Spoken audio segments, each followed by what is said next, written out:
नमस्कार, news foundation देख रहे हैं और मैं आपके साथ रंजन सिंह। आपको बता दें कि कुशेश्वर स्थान में लगातार चुनाव प्रचार के बावजूद आरजेडी शिकस्त खा गई। क्या कारण रहा? आपको बता दें कि लालू प्रसाद यादव भी अंतिम दिन चुनाव प्रचार में दोनों जगह गए, तारापुर भी गए और कुशेश्वर स्थान भी गए।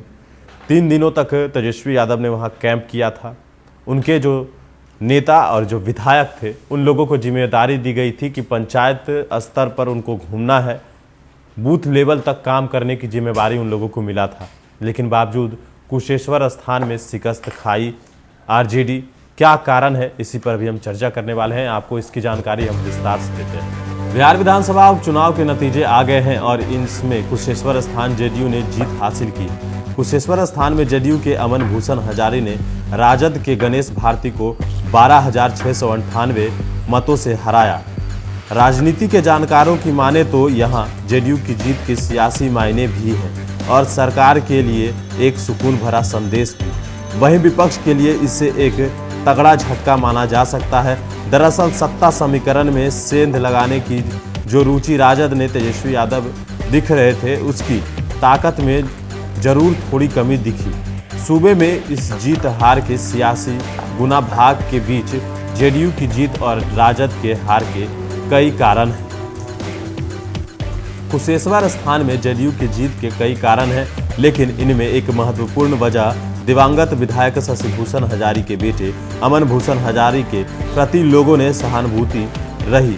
यही वजह रही कि 59,000 से भी अधिक वोट मिले। दरअसल जेडीयू की सिटिंग सीट भी थी, इसीलिए जेडीयू के लिए यह जीत बेहद जरूरी थी।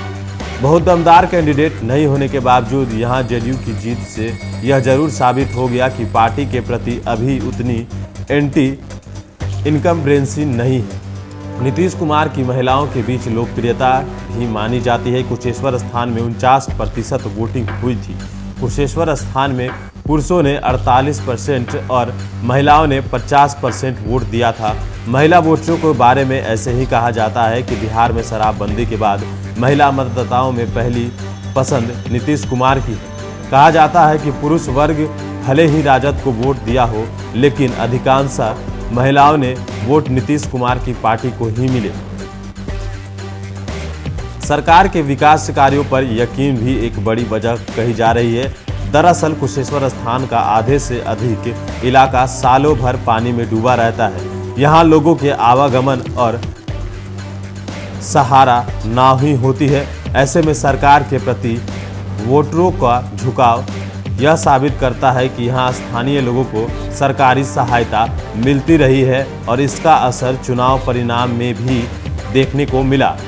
बड़ी वजह यह भी रही कि कुल 1,30,000 गिरे वोटों में से राजद कांग्रेस की लड़ाई में जेडीयू प्रत्याशी अमन भूषण हजारी 12,698 मतों से जीते।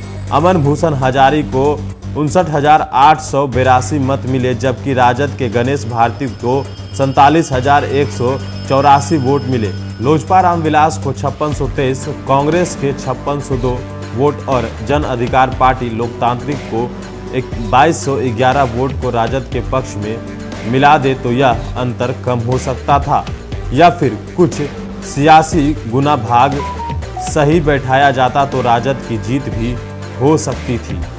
लंबे अरसे बाद लालू प्रसाद यादव का चुनाव प्रचार के लिए आना और तेजस्वी यादव को मछली मारने जैसी बातें भी लोगों को नहीं भाई। जाहिर है कि कहीं लालू राबड़ी शासन का छाप लोगों के जहन में अभी भी है।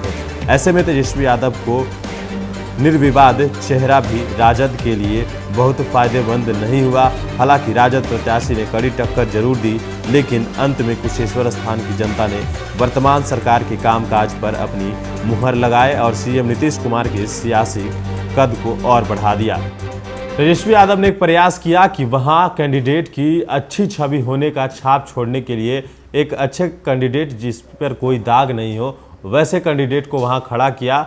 लेकिन अमन भूषण हजारी जो उनको सहानुभूति वोट में मिला, लेकिन अगर सियासी गुना भाग देखा जाए, अगर लालू प्रसाद यादव ने चुनाव प्रचार किया तो कहीं वही चीज़ वापस तो नहीं आया। इस कई तरह के सवाल थे, कई तरह के बात कहे जा रहे हैं सियासी गलियारों में। जहां कुशेश्वर स्थान में चुनाव जीता है जेडीयू, तो कहीं ना कहीं सरकार के कामकाज को भी भुनाया जा रहा है। कहा जा रहा है कि तमाम जो इलाका है कुशेश्वर स्थान का वो ज़्यादातर बाढ़ के में प्रभावित होता है और ऐसे में नाव का ही उन्हें सहारा मिलता है। सरकार की जो सुविधाएं हैं वो कहीं ना कहीं उन्हें मिली है, इसीलिए शायद सरकार को फिर से मौका एक बार उन्होंने दिया है। कुशेश्वर स्थान की जनता ने जेडीयू को जिताया तो कहीं ना कहीं सरकार के कामकाज को सराहा है।